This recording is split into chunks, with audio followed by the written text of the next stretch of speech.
Ladies and gentlemen, let me ask you something.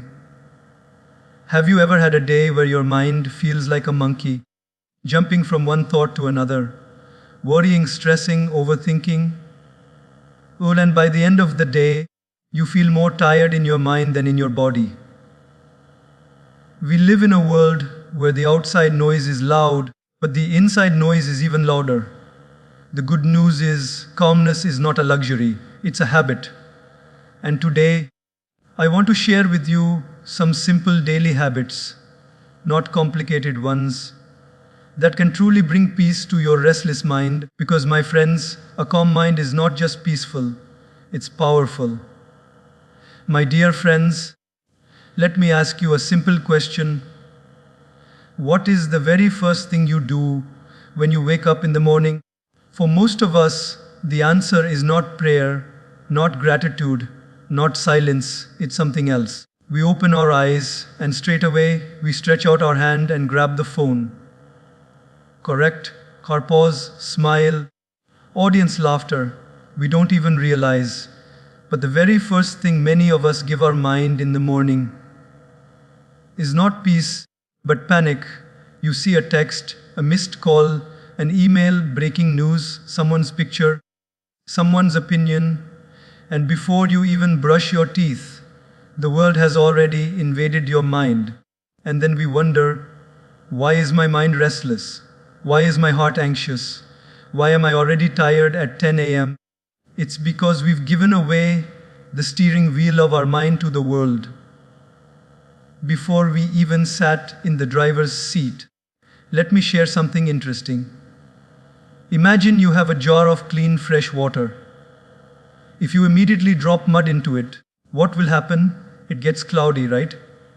But if you let it sit quietly, the dirt settles and the water becomes clear again. Our mind is exactly like that jar of water.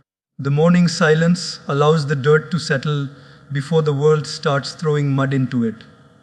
So, what should we do? For the first 5 minutes, just 5, sit in silence. Don't touch your phone, don't switch on the TV, don't check your messages. Just breathe. Close your eyes. Listen to the sound of your breath. Feel the stillness. Let the morning greet you before the notifications attack you. And you know what's amazing? Science now confirms this. When you start your day with silence, your brain produces calmer brain waves, which reduce stress and increase focus throughout the day. But spiritual traditions have known this for centuries. Every culture, every wisdom teacher has emphasized the power of morning silence. It doesn't have to be complicated. You don't need a mountain, you don't need a cave, you don't even need incense sticks. You just need yourself, present, awake, and quiet. Because, my friends, remember this, the world will always shout. The world will always demand. But your mind has a choice. Either start the day as a servant of noise or as a master of peace. So tomorrow morning, when you wake up, instead of rushing to the world, try waiting with yourself in silence. I promise you, those 5 minutes can change the way you live the next 15 hours of your day. Friends, let me ask you, how many of you breathe? Of pause, smile, audience, laughter, of course all of you. Otherwise, you wouldn't be sitting here, you'd be lying in the hospital. But let me ask you again, how many of you are truly aware of your breathing? Not many, and that's the real problem. We breathe about 20,000 times a day. But here's the interesting part. We are rarely conscious of even a single breath. Imagine if your salary came 20,000 times a day, but you were not aware of it even once. How much money would you lose? In the same way, when we ignore our breathing, we lose the most precious wealth we have, our calmness. I'll tell you a little story. A man once asked a monk, "What is the secret of peace?" The monk smiled and said, "The secret is hidden in something you've been doing since birth." The man thought about food, about water, about sleep, but the monk said, no, it's your breath. When you control your breath, you control your mind. And you know what? Even modern science agrees. When you're stressed, your breathing becomes shallow and fast. When you're calm, your breathing is slow and deep. So it works both ways. If you calm your breath, you calm your mind. But here's the challenge. When life gets chaotic, we forget to breathe properly. Think about it. The moment you're angry, how's your breath? Heavy. When you're anxious, how's your breath?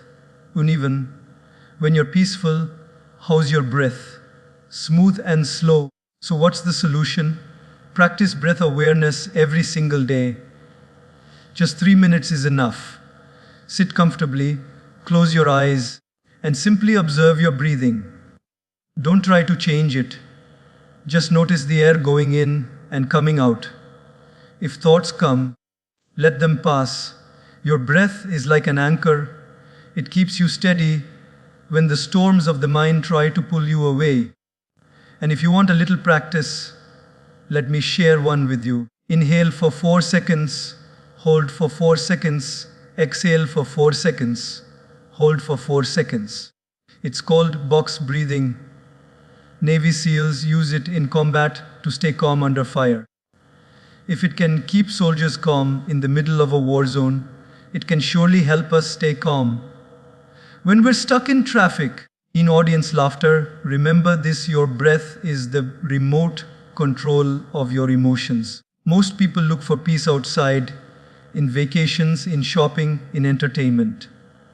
But true calmness is free, always with you, in every single breath you take. So tomorrow, or even right now, give yourself this gift.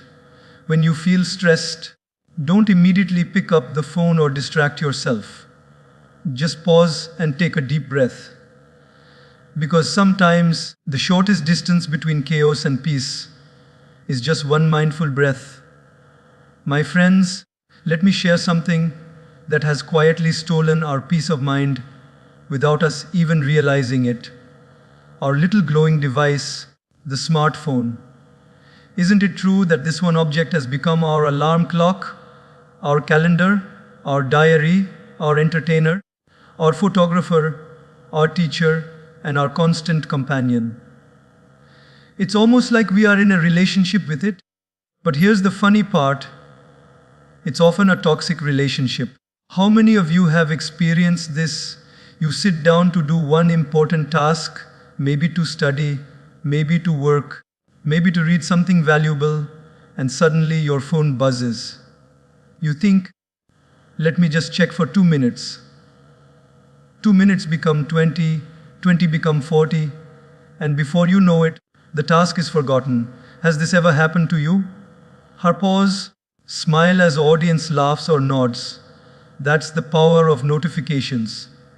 They are like tiny thieves that come disguised as friends. Do you know why?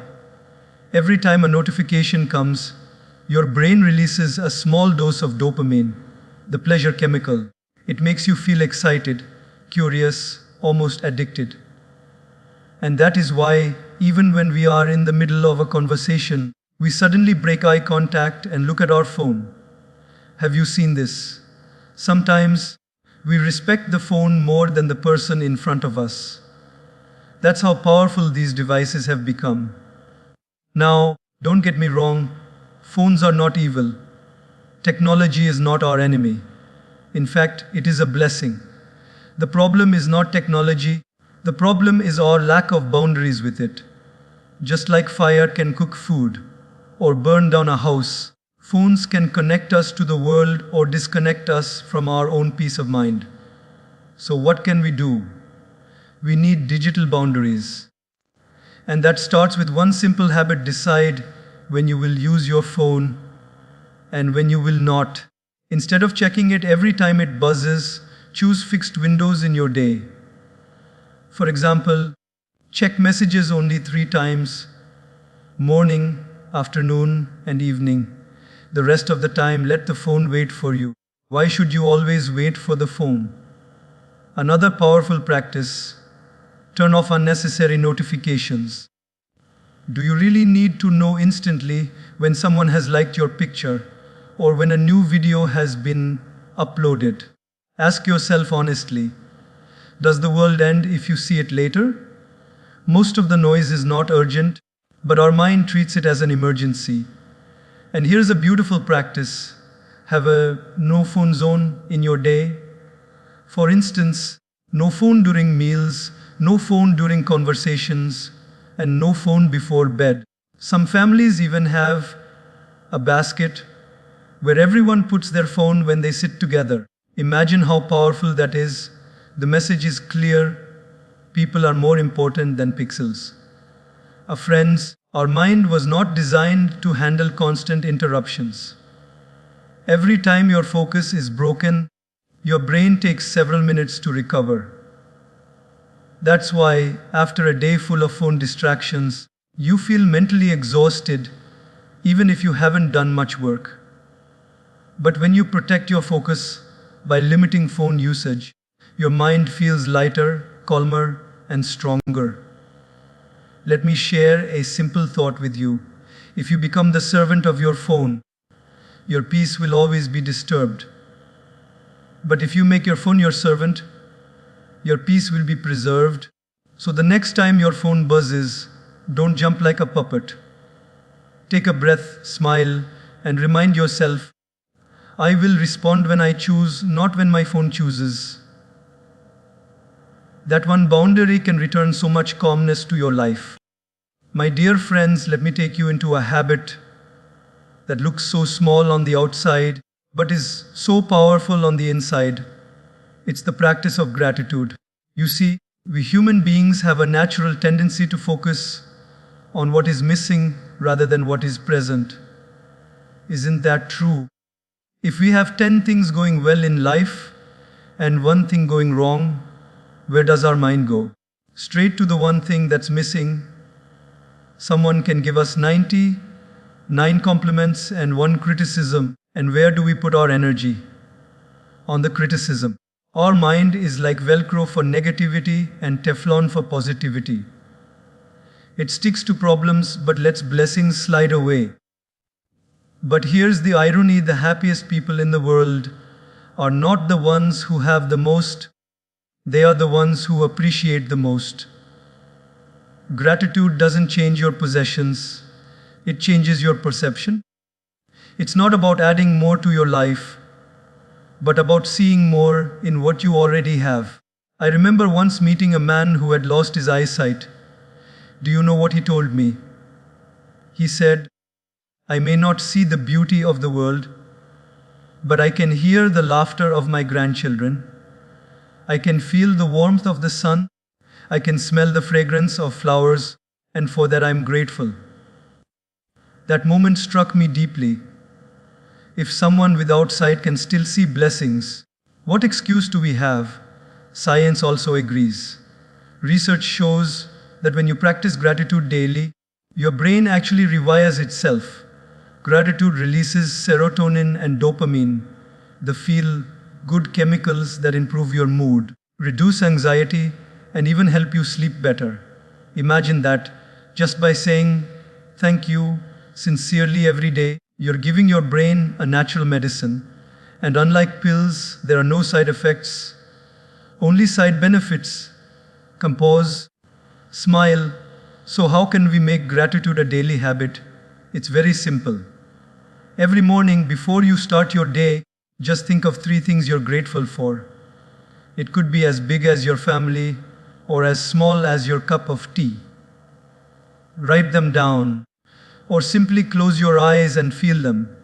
For example, you might say, I'm grateful for this new day. I'm grateful for the food I will eat. I'm grateful for the people who love me. The more specific you are, the more powerful the practice becomes. And here's another idea. Before you go to sleep, instead of scrolling endlessly through your phone, reflect for 2 minutes and ask yourself, what are the 3 good things that happened today? You'll be surprised. Maybe it was a smile from a stranger, maybe a good meal, Maybe a kind word from a colleague. When you sleep with gratitude in your heart, your mind rests more peacefully. Now, some people say, but I have so many problems. How can I be grateful? Let me tell you this, gratitude is not about denying problems. It's about not letting problems blind you to the blessings that still exist.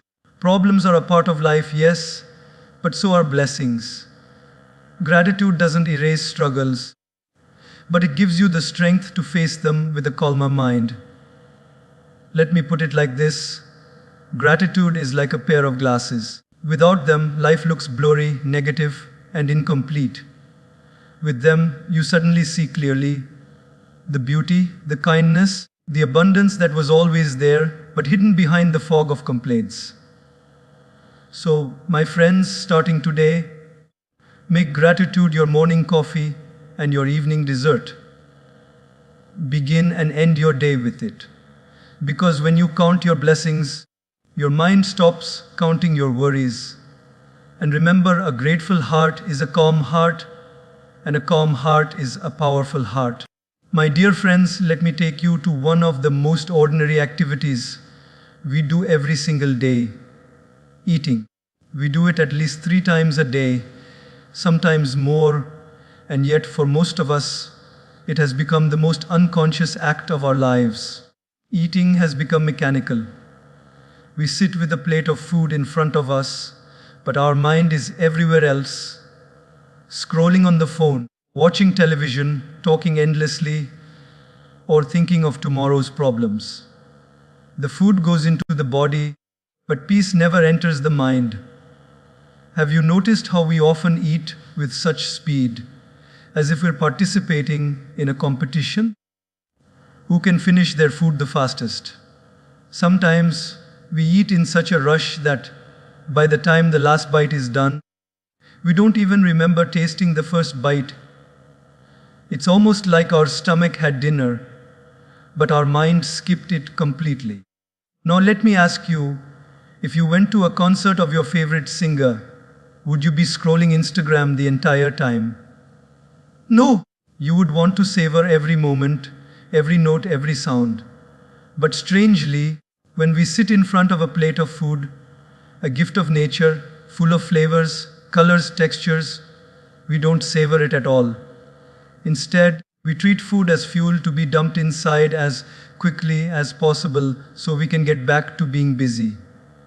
And yet, ancient traditions have always taught us to eat mindfully.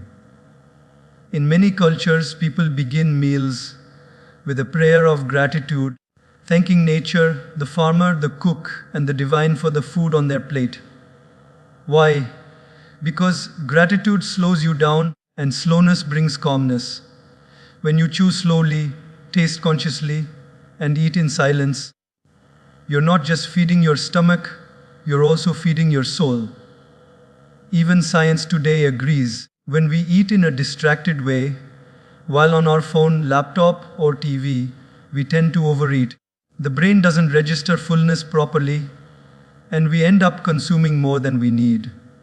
But when we eat mindfully, slowly, with awareness, digestion improves, stress reduces, and even our immunity strengthens. Mindful eating is not just a spiritual idea, it's a scientific one too. Let me share a little practice with you. The next time you sit to eat, put your phone away. Just look at the food on your plate. Notice its colors, its fragrance, its texture. As you take the first bite, chew slowly. Feel the taste spreading on your tongue. Thank nature, thank the cook, thank life for allowing this food to nourish you. Don't rush to swallow. Let each bite be an experience, not a task. I once heard a wise teacher say, when you eat fast, your mind races. When you eat slow, your mind slows. And isn't that what we are seeking? A calm, slow, peaceful mind. Now, someone might say, but I'm so busy, I don't have time for mindful eating. And I say, if you don't have time to eat mindfully, then you will certainly waste more time later dealing with stress, poor digestion, and fatigue. Eating with awareness doesn't take more time, it saves you from unnecessary troubles later. There's also another beauty here. When we eat mindfully, we automatically begin to eat less. Why? Because we finally hear our body whispering, I'm full. In distracted eating, we ignore this whisper until it becomes a shout of discomfort. Mindful eating brings us back in tune with our body's wisdom. Friends, food is not just nutrition, it's meditation. Every meal is an opportunity to pause, slow down, and reconnect with yourself. Eating mindfully is like telling your mind, calm down.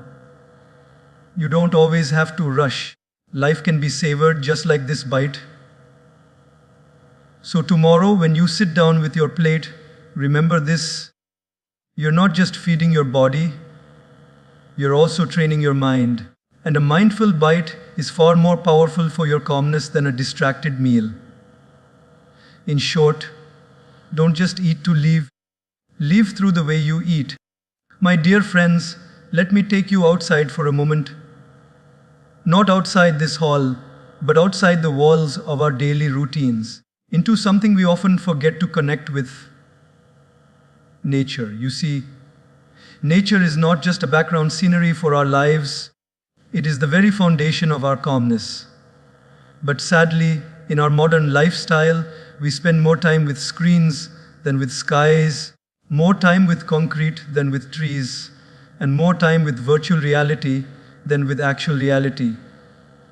And then we ask, why am I so restless? Why do I feel so disconnected? The answer is simple. We have drifted too far away from where we truly belong. Think about this. For thousands of years, human beings lived in close connection with the earth, the forests, the rivers, the mountains. Our ancestors woke up with the sunrise, worked in fresh air, ate food straight from the soil, and went to bed with the sunset. Life was simple, but the mind was peaceful. Today, our lives are filled with technology, comfort, and convenience, but our minds are more restless than ever. Isn't it interesting? We have everything to live, but we have forgotten how to feel alive. Let me share a small example. Have you ever gone to the beach and just sat quietly, listening to the sound of the waves? Something magical happens, doesn't it? You feel calmer, lighter, almost as if the ocean has taken away your worries. Or perhaps you've walked in a garden early in the morning, hearing birds sing, watching the sunlight filter through the trees, smelling the fragrance of flowers. In those moments, you don't need entertainment. You don't need social media. You don't need noise. Nature itself becomes your therapy. And science confirms this too. Studies show that spending just 10 minutes in nature lowers stress hormones, improves concentration, and even enhances happiness. Doctors in some countries are now prescribing nature walks as medicine for anxiety and depression. Imagine that: trees becoming your therapists, rivers becoming your healers, sunlight becoming your energy drink. And the best part, it's free of cost and available to everyone. But sadly, many of us treat nature like a wallpaper, something that looks nice in pictures but is ignored in real life. We drive past parks without stopping. We close curtains when the sunlight enters.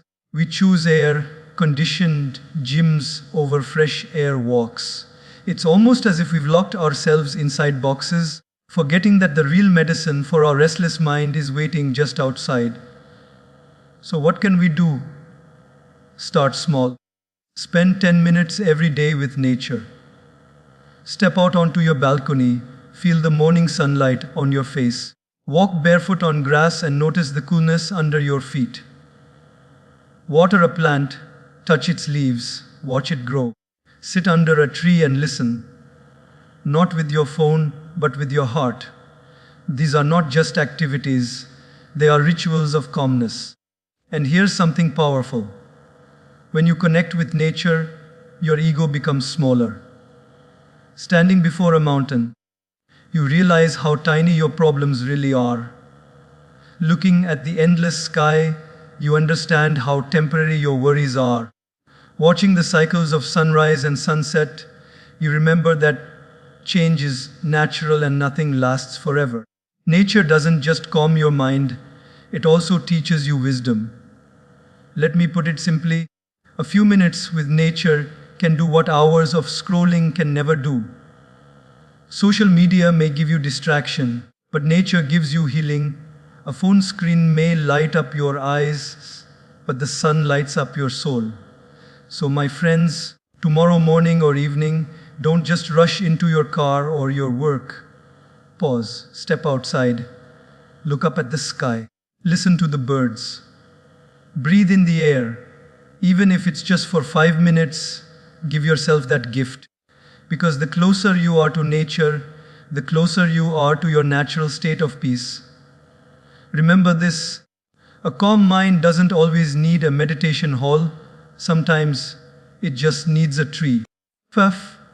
My dear friends, today we have walked together through simple, daily habits, morning silence, mindful breathing, setting digital boundaries, practicing gratitude, eating consciously, connecting with nature, simplifying our day, and many more. These are not just ideas to hear, they are practices to live.